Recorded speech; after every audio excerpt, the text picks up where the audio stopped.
We got the man of the weekend back here on the program, Jared Cannonier, who's coming off an impressive knockout win over David Branch at UFC 230 on November 3rd. Jared, how are you, man?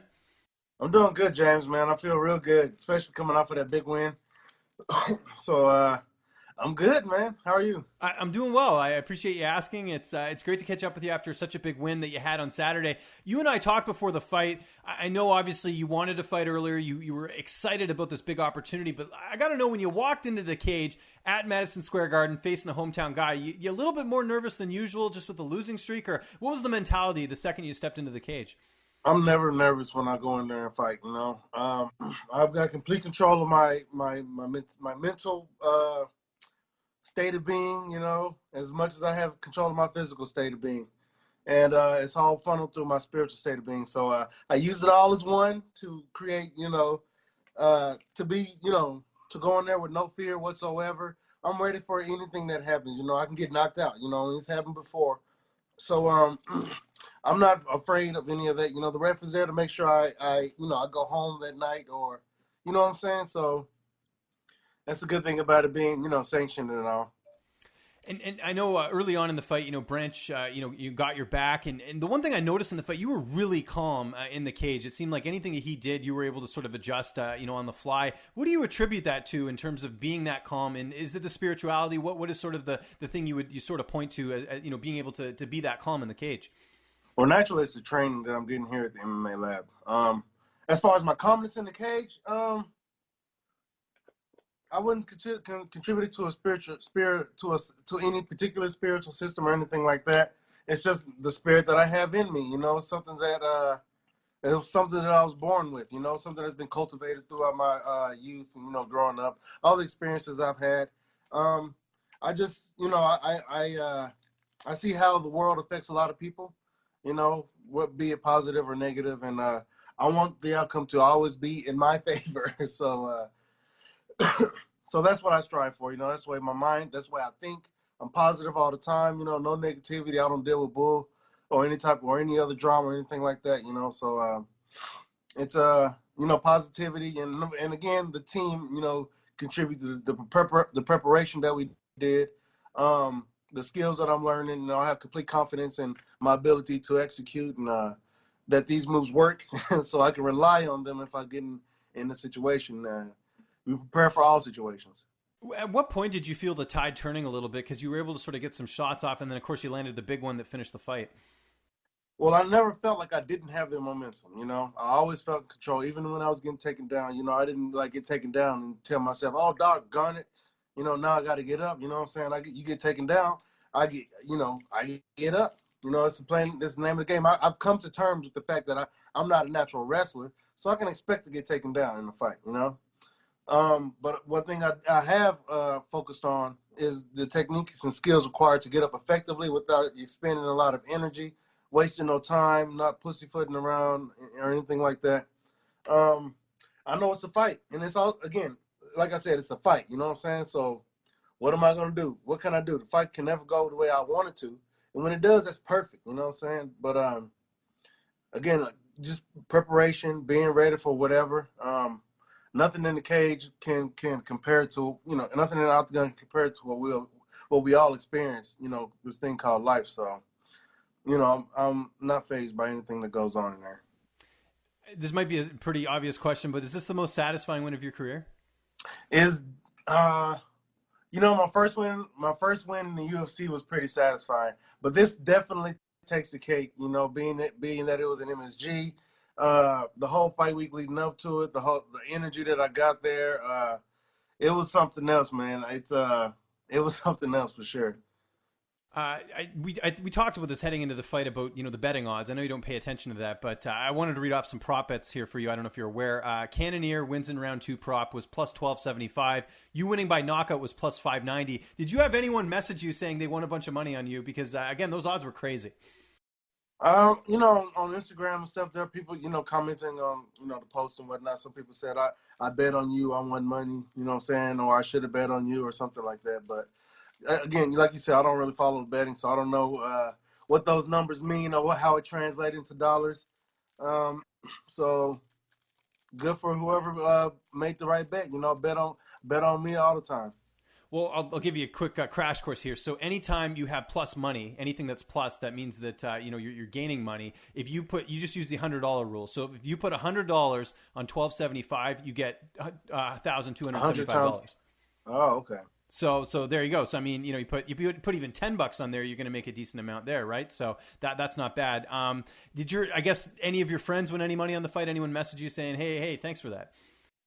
No, but I do believe one of my homies from Alaska may have bet on me. I think I saw something on social media. He was some commenting between him and another person. I don't know. Because they're supposed to buy you dinner. That's the rule, right? Well, if that's the case, I may head up to Alaska because exactly. You got to go get your free dinner up there, and make sure it's a good dinner too. Not I know who to talk to too. I already know who to talk to, so I'm gonna go up and holler at him. Get a steak dinner. Get some nice. You got to go the full nine, especially if they won money on you. I think that should be the rule. That's like my unofficial rule. I think if any of your friends win money, they got to return the favor. Well, steak in Alaska isn't really a delicacy, so they have fish and salmon up there. There you go. But I have, Moose's Tooth is very good. So Louis, if you're looking at this, you know what I'm talking about. You know what I'm talking about. So you owe me dinner when I see you.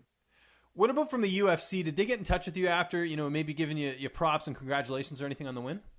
Man, when I was walking out of the cage, Dana was right there. Excellent. And he was really excited about it, and he talked about it in the post-fight interview as well. But he was there, telling me how he's excited. He again, I said it before, he sees the potential, he's excited about that, and to me that's exciting because he sees a certain potential, he just doesn't know yet, because I got a bunch of tricks up my sleeves, not just a few, I got a whole bunch of tricks up my sleeves. So I can't wait for the opportunity again to display what I can do. It's going to be even better. What we saw Saturday night was very basic, in my opinion, just punching. So again, the more I fight, man, the better I'm going to get. I know this is fresh. I mean, it's Tuesday. Your fight was on Saturday. When are you looking to get back in there? Do you have that kind of mapped out? Because I know you mentioned you always look to fight pretty actively. I would definitely like to fight, stay more active. The nearest card that I would like to be on is the one in Phoenix. So I have a Phoenix card in February. That'd be nice to get on that one. And anyone you're looking at fighting at this point, or you leave that up to the matchmakers? Yeah, I'm not doing anybody else's job for them unless they plan on paying. Exactly. Unless they're giving you money, you should be, exactly. Yeah. So I don't care who. Whatever's the right one for my career. I'll leave that up to the managers. The coaches. They all have their opinions. Me, like I said, like I've always said, I'll fight anybody. You know what I'm saying? All of them eventually are going to get it. It's just picking the right one who's next. So again, I leave it up to the managers and the coaches, and I just got back. I'll just get back in the gym, continue training, continue getting better.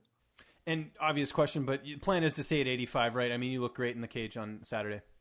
Yeah, the plan is to stay at 85 as long as I can curtail my eating habits, right? Right, because we got Thanksgiving coming up. That's going to be a battle in itself, I'm sure. Yes. Thank goodness February is, a few months after Thanksgiving. So I'm working out now, I went to the gym yesterday. I didn't go today because I got a little boo-boo on my toe, but I'm back in the gym, business as usual. Okay, that's good. And the cut was pretty good for you were telling me heading in there, because we were talking, I think, a week or two out. You seemed pretty good with the cut. The cut was easy. It was easy. It was even easier than my first cut to 205. So I want it to be. It's going to be easier next time. Same as my subsequent cuts in 205. So we got nothing but air and opportunity here.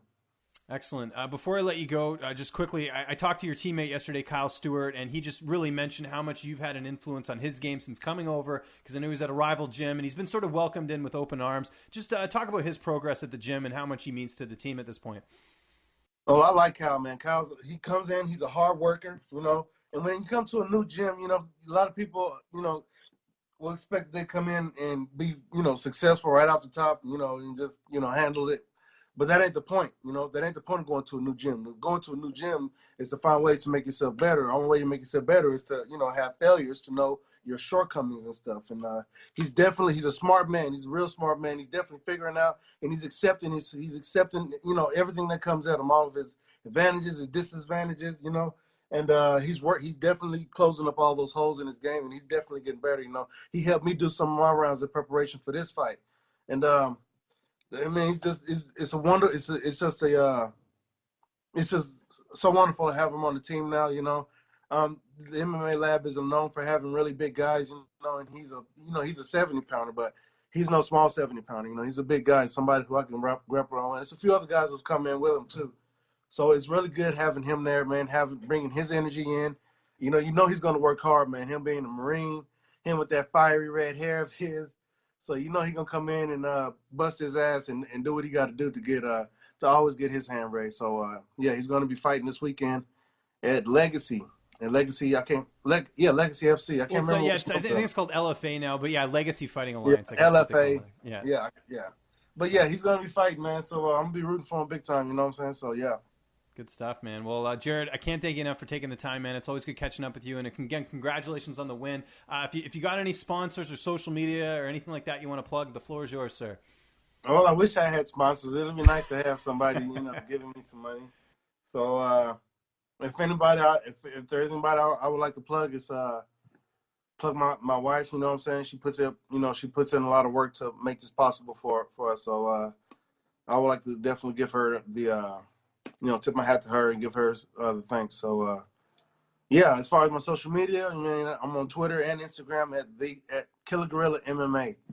So hit me up, man. My thing's blown up since this fight, man. It went from 3,500 to like 12,000 right now. So, hit me up on there.